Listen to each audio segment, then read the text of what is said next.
بسم اللہ الرحمن الرحیم۔ B S Urdu course code 9014 کے ساتھ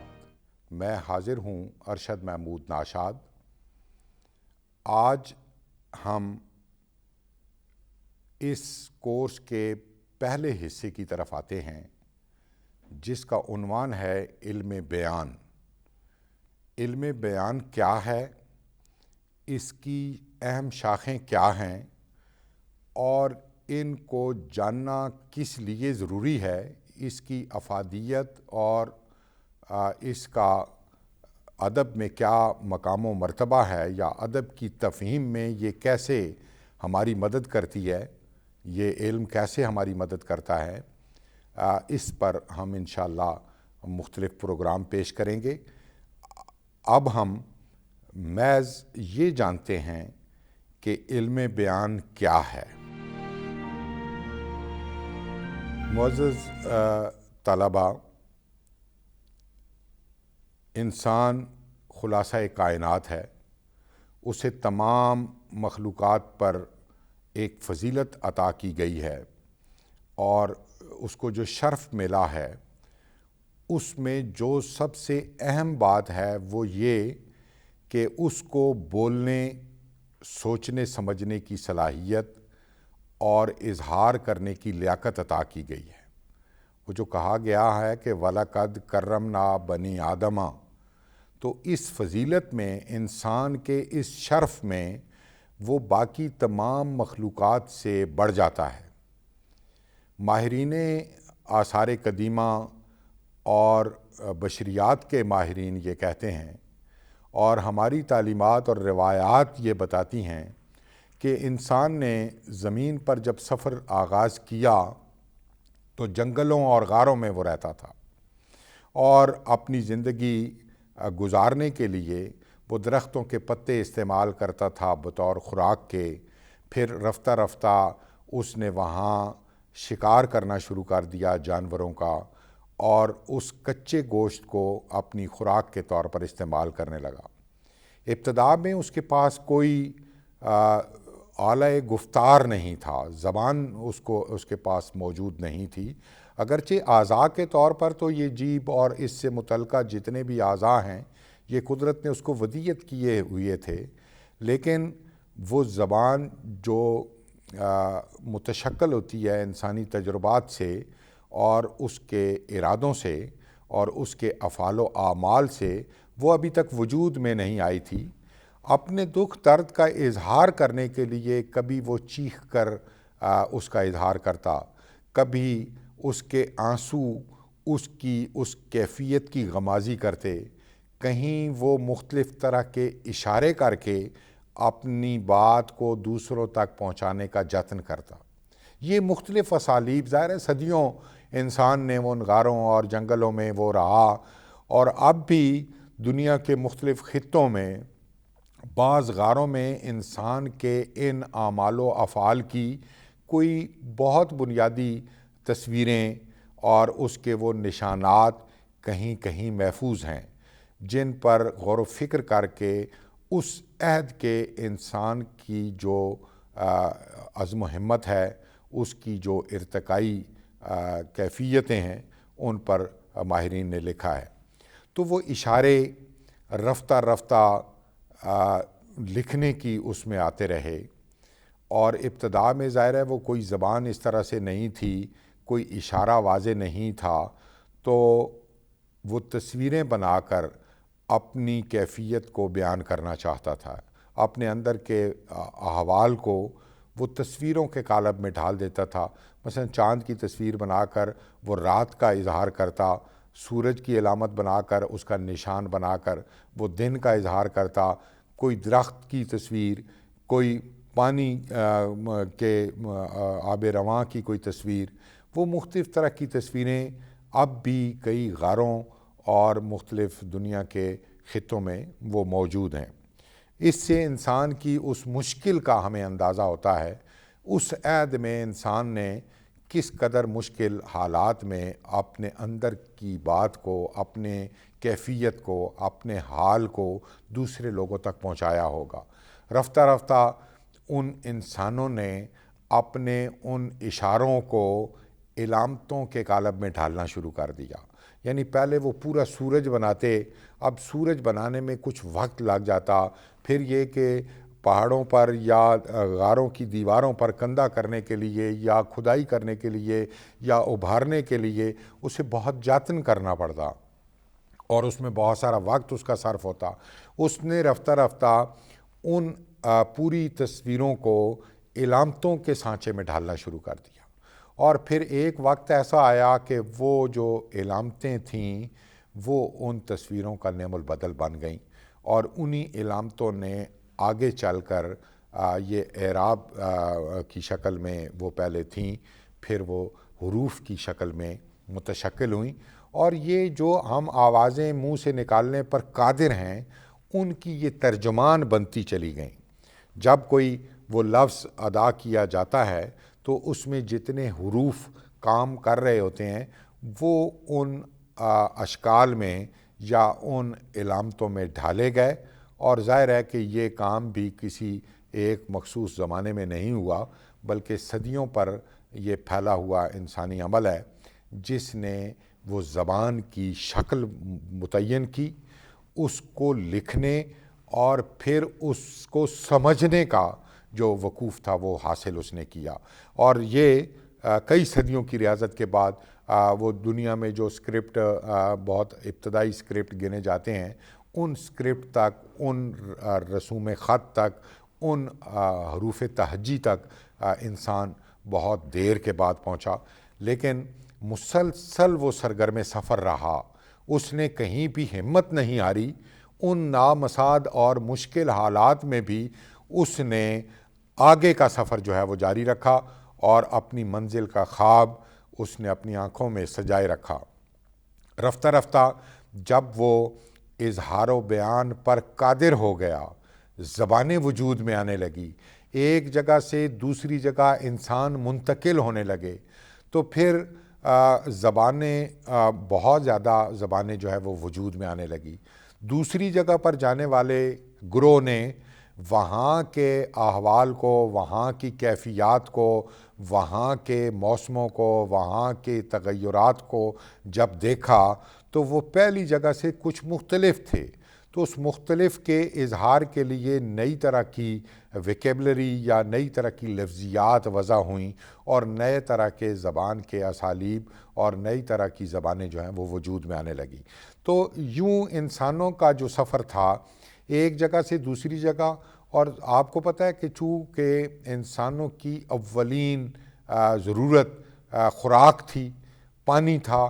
جہاں یہ دونوں چیزیں میسر آتیں وہ اس جگہ قیام کرتے اور وہاں اپنی جھونپڑیاں یا اپنے مکانات وہ بنا لیتے، جو رفتہ رفتہ مہذب دنیا جب بنتی گئی، جیسے جیسے ان کو شعور آتا گیا اور شعور میں نکھار آتا گیا، انہوں نے وہ جھونپڑیوں سے نکل کر، غاروں سے نکل کر، ان بستیوں سے نکل کر باقاعدہ گھر بنانے آغاز کیے، باقاعدہ چھتیں ان پر ڈالنی شروع کیں تاکہ دھوپ سے بچا جائے، تاکہ گرمی کی شدت سے بچا جائے. تو یہ انسانی ارتقاء ہے. یہی ارتقاء زبان میں بھی ہوا کہ وہ زبان جو پہلے صرف تصویریں تھیں، پھر وہ علامتوں کی شکل میں ڈھلی، پھر وہ باقاعدہ آوازوں کا نعم البدل بن گئی، اور مختلف حروف کی پٹیاں جو ہیں وہ وجود میں آ گئیں. پھر زبانوں کے بہت زیادہ ارتقاء نے یا بہت زیادہ زبانوں کے وجود میں آنے نے زبانوں کے مختلف خاندان جو ہیں، آج ہمارے ماہرین لسانیات یا زبانوں کے ماہر زبانوں کو، دنیا کی زبانوں کو مختلف خاندانوں میں تقسیم کرتے ہیں، اور ایک دوسرے کی سانجھ کی بنیاد پر، ایک دوسرے کے جو باہمی اشتراک ہے اس کی وجہ سے ان کو ان گروپوں میں تشکیل دیتے ہیں. تو ان ساری زبانوں کے وجود میں آنے کے بعد انسان قادر ہو گیا اپنے اندر کے احوال کو دوسروں تک پہنچانے میں. اور علم بیان، جیسا کہ ہم نے اس یونٹ کا عنوان رکھا ہے، یہ بنیادی طور پر وہی کلام ہے جو انسان نے دوسرے انسان سے کیا. ابتدا میں اس کی سطح ظاہر ہے اتنی پر اثر نہیں ہوگی، اتنی موزوں نہیں ہوگی، اتنی دلچسپ اور اتنی خوبصورت نہیں ہوگی۔ اس نے آہستہ آہستہ اپنے اس اظہار کے قرینے کو، اپنی اس لیاقت کو، بیان کرنے کی اس صلاحیت کو بہتر بنانا شروع کر دیا، اور پھر رفتہ رفتہ وہ قادر ہو گیا کہ علم بیان، باقاعدہ علم بیان جو ہے وہ وجود میں آنے لگا۔ یعنی وہ کون سے قرینے ہیں جن کی وجہ سے آپ کی بات دوسروں تک صحیح طریقے سے پہنچتی ہے؟ اس کی بات کی ترسیل میں کون سے ٹول استعمال ہوتے ہیں، کون سے آلات استعمال ہوتے ہیں؟ چونکہ بولنے کے لیے سب سے بنیادی ٹول لفظ ہے، تو لفظوں کے اتار چڑھاؤ میں، لفظوں کے در و بست میں کوئی ایسا پیغام رکھ دیا جاتا ہے جو اس ہمارے بات کو، ہماری اس کیفیت کو زیادہ مؤثر انداز سے بیان کرنے پر قادر ہوتا ہے۔ تو علم بیان جیسا اس کا نام ہے، بنیادی معنی اظہار کے ہیں، بات کو دوسروں تک پہنچانے کے ہیں۔ یہ اس کا لغوی معنی ہے۔ لغوی معنی وہ معنی ہوتا ہے جو لغت میں درج ہوتا ہے، جس کے لیے کوئی لفظ وضع ہوتا ہے وہ اس کا لغوی یا اصلی معنی کہلاتا ہے۔ بعد میں اس کو دوسرے جو مرادی معنی ہوتے ہیں یا اختیاری معنی ہوتے ہیں یا غیر حقیقی معنی آپ کہہ لیں، اور وہ معنی اس کے اندر مزید کوئی وسعت پیدا کر کے اس کا کوئی مفہوم بدل دیتے ہیں،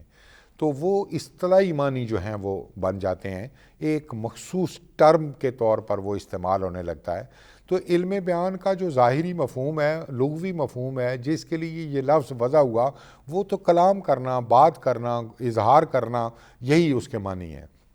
اور جو اصطلاحی معنی ہیں اس میں بیان ان قرینوں کو کہا جاتا ہے،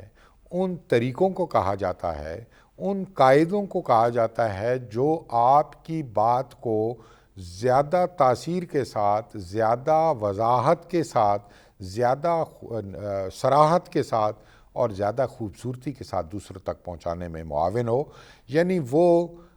قرینہ جو آپ کی بات کو اعتبار بخشتا ہے، جو آپ کے قول کو یا آپ کی رائے کو ایک جاذبیت عطا کرتا ہے اور اس کے اندر وہ رنگ بھر دیتا ہے جو سننے والوں کے لیے پیغام تو پہنچا ہی رہا ہے، دلچسپی کا باعث بھی بن جاتا ہے۔ اور آپ دیکھیں کہ جیسے ہم کوئی گانا سنتے ہیں اور اس میں محو ہو جاتے ہیں، یا ہم کوئی فلم دیکھ رہے ہوتے ہیں تو اس میں مکالموں کا جو رنگ ہے وہ ہمیں اپنی طرف متوجہ رکھتا ہے، ہمارے گوش و ہوش کو اپنا اسیر کر لیتا ہے، اور ہم کہتے ہیں کتنا اچھا ڈرامہ ہے اس میں۔ یعنی بنیادی طور پر وہ ڈرامہ جو ہے وہ اگرچہ کردار اس میں کام کر رہے ہوتے ہیں اور نظر بھی آ رہے ہوتے ہیں، لیکن اس میں جو بنیادی رول ہے، جو بنیادی اس میں کام ہے، وہ ان جملوں کا ہوتا ہے جو وہ کردار ادا کرتے ہیں۔ اور ان جملوں میں جتنا علم بیان کی روشنی ہوگی، جتنی زیادہ علم بیان کے قرینوں کے استعمال سے وہ جملے وضع کیے جائیں گے، اتنا زیادہ اس کا دائرہ اثر بڑھ جائے گا۔ مختلف ہمارے دانش مندوں نے اور زبان و بیان کے ماہرین نے علم بیان کی مختلف تعریفیں کی ہیں، اور ان تعریفوں کا جو لب لباب ہے وہ یہی ہے کہ ایسے قواعد کا مجموعہ جو آپ کی گفتار کو، آپ کی بات کو، آپ کے مافِ ضمیر کو بیان کرنے میں، ادا کرنے میں معاونت کرتا ہے خوش اسلوبی کے ساتھ، اور اس کے اندر تاثیر بھرتا ہے، اس بات کو زیادہ جاذب نگاہ بناتا ہے، اس کو بہت زیادہ خوبصورت بناتا ہے۔ اب اس بات کو خوبصورت بنانے کے لیے وہ کن طریقوں کو کام میں لاتا ہے؟ یعنی اس میں کئی اشارے کام کر رہے ہوتے ہیں، کئی ایسی دلالتیں کام کر رہی ہوتی ہیں۔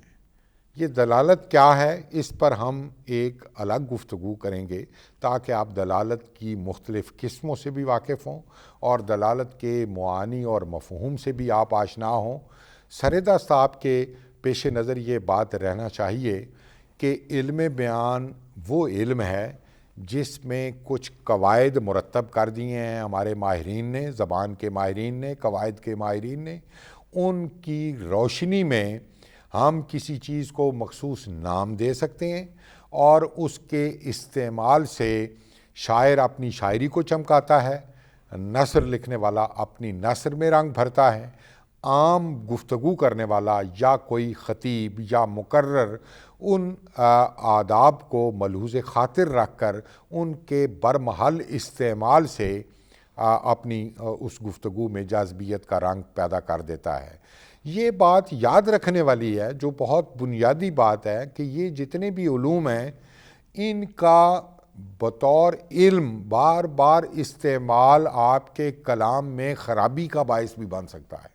یعنی بہت زیادہ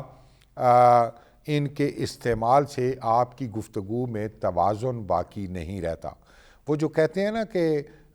جو یہ زیور ہے بنیادی طور پر زبان کا،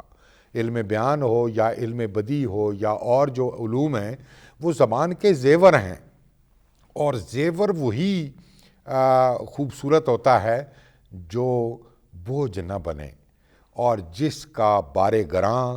کانوں میں چھید نہ کر دے۔ اور وہ کہاوت آپ نے سنی ہوگی کہ پھاٹ پڑے وہ سونا جس سے ٹوٹے کان۔ تو علم بیان ہو یا علم بدیع، تشبیہ ہو یا استعارہ، اگر یہ کلام میں معنویت کو ابھارنے، اس کی تاثیر میں اضافہ کرنے کا موجب ہیں، تو ان کا استعمال بہت یعنی ایک متوازن سلیقے کا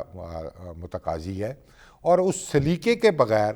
جب ہم بار بار محاورات کا استعمال کریں گے تو ہماری بات میں وہ چاشنی ختم ہو جائے گی۔ جب ہم بار بار تشبیہات کا استعمال کریں گے تو ہماری بات میں یک رنگی کی کیفیت اترنے لگے گی۔ جب بار بار ہم اشارے اور کنائے استعمال کریں گے تو ہماری بات میں الجھن اور اس میں پیچیدگی دار آئے گی، جس سے کلام کی معنویت پر اثر پڑے گا اور ہم اس سے لذت گیر نہیں ہو سکیں گے۔ تو امید ہے آپ نے اس نقطے کو بہت اچھی طرح سے جان لیا ہوگا کہ علم بیان ہو یا علم بدیع، یہ زبان کے زیور کے طور پر استعمال کرتے ہیں۔ زیور وہ خوبصورت ہوتا ہے جو بہت سبک ہو، جس کے اندر بہت زیادہ گرانی نہ ہو، جس کو دیکھ کر بھدے پن کا احساس نہ ہو، جو ہمارے وجود کو جاذبیت عطا کرنے کا ذریعہ بنے۔ اس کا بہت زیادہ استعمال یا بہت زیادہ زیورات سے لد جانا یہ خوبی کی علامت نہیں بن سکتا، خوبی کی دلیل نہیں بن سکتا۔ آپ کا بہت شکریہ۔